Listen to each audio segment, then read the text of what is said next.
जब से धारा 370 हटा दिया उन्होंने, बोला आपका तरक्की हो जाएगा, ये हो जाएगा, लेकिन हमें जब भी वो तोड़ दिया उन्होंने, हमें निकाल दिया वहाँ से। हमारी दुकानें वापस करो, हमारी दुकानें वापस करो, हमारी दुकानें वापस करो, गवर्नर साहब से अपील है, गवर्नर साहब से अपील है। मेरा नाम पवन कुमार अग्रवाल है और हम प्रोटेस्ट कर रहे हैं अपनी दुकानों के लिए। हमारी दुकानें 15 कोर बैटल स्कूल खरू में थी 1997 से, जिसे हमें 2019 में निकाल दिया गया।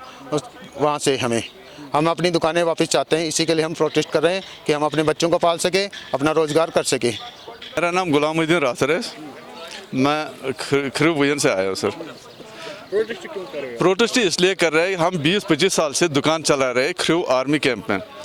तो जब से धारा 370 हटा दिया उन्होंने, बोला आपका तरक्की हो जाएगा, ये हो जाएगा, लेकिन हमें जब भी वो तोड़ दिया उन्होंने, हमें निकाल दिया वहाँ से।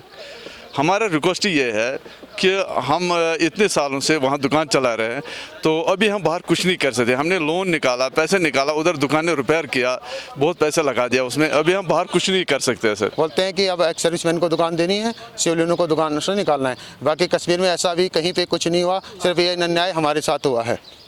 हाँ, गवर्नमेंट उन्होंने बोला हमें ऊपर से ऑर्डर है, हमारे हाथ में कुछ नहीं है। जो वहाँ पे कमांडेंट, हम वहाँ पे टोटल 27 दुकानदार थी।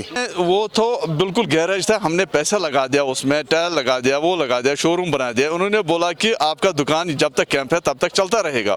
हमारा एग्रीमेंट साल ब साल रिन्यू होता रहा, लेकिन आज बोल रहा है कि एक्स सर्विसमैन को रखेंगे वहाँ पे, हमें बिना वजह निकाल दिया। गवर्नमेंट से अपील कर रहे हैं, जीओसी साहब से अपील कर रहे हैं कि हमें न्याय चाहिए, हमारी दुकानें वापस दो, हमें जो जीवन यापन का साधन मिले, हम अपने बच्चों को पाल सके, रोजगार दो।